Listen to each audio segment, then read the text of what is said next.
आला कामा झाले हो, काही नाही करून असं लपत फिरावं लागले. ए बाबा, मी काय त्या पोरीला बोललो नाही, तिला काहीतरी गैरसमज झाला. मी आमच्या पिंकीला बोलू लागलो, तिला वाटलं तिला बोलायला, त्यात माझी काय चूक?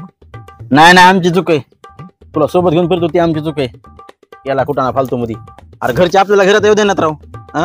लपावं लागायला लागले. भूक लागली, केव्हापासून भूक लागली. काय खायचंय, काय करायचंय खाण्यापिण्याचं?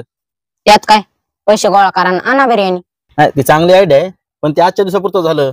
आपल्याला गावामध्ये किती दिवस येऊ देत नाही त्याचं आपल्याला काय माहिती आहे का? मग मला असं वाटतंय की आपण अशी काहीतरी सोय करावं की आपल्याला जेवण खायला प्यायला भेटावं आणि गावात जाण्याची गरज नाही लागावं.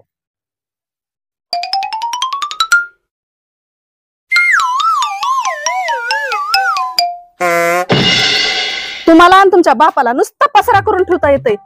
जीव नुसता कटाळा आहे माझा. काय माहिती कधी माझे सुखाचे दिवस येतील. येतील बालिके, तुझे ही सुखाचे दिवस येतील. बाई बाबा या बालिके, हे विश्वचे आमचे घर, हे विश्वचे आमचे गाव. मार्ग दाखवतो सगळ्यांना, टुनटुन बाबा आमचे नाव. ए काऊन हसायलीस ग तू? अग बघ की, टुनटुन बाबा कुठे नाव असतंय का? अगं मग त्याच्यात हसायचं काय? अग मम्मी, त्यांच्या कुठे नादी लागतीस? ते तर परत परत तेच म्हणत असते. मी मानात बाबा. बाबा माझ्या पण खूप समस्या आहेत.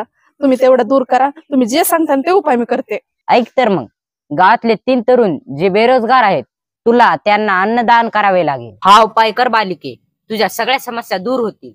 अग मम्मी, ते आत्याच्या पोरपणे बेरोजगारच आहेत. आक्या पक्या मक्या. हो ग, हे तर माझ्या लक्षातच नाही आलं. दुसरे पोरं बघायची तर आपल्याला काय गरज आहे मग?